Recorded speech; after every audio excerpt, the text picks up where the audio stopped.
শহীদ সাকিব রায়হানের সম্মানিত পিতা প্রধান অতিথির পাশে দণ্ডায়মান হয়েছেন এবং আজকে যে অর্থ প্রদান অনুষ্ঠান সে অনুষ্ঠান এখন প্রধান অতিথির মাধ্যমে সম্পন্ন হচ্ছে।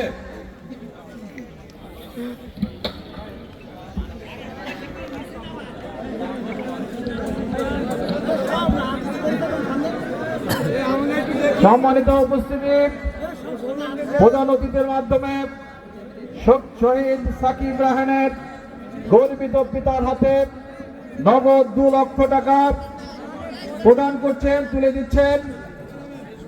প্রিয় খুলনাবাসী, আজকে যারা এখানে উপস্থিত আছেন, আমরা এই সামান্য টাকা প্রদান করার মধ্য দিয়ে ক্ষতিপূরণ সম্পন্ন করা সম্ভব নয়। আজকে এটা শুধুমাত্র তাদের কষ্টের সহযোগী হিসাবে বাংলাদেশ জামাত ইসলামের সেক্রেটারি জেনারেল সংগঠনের পক্ষ থেকে কষ্টের ভাগাভাগি করার জন্য, কষ্টের অংশে সামিল হওয়ার জন্য এখানে উপস্থিত হয়ে এই আনুষ্ঠানিকতা সম্পন্ন করেছেন।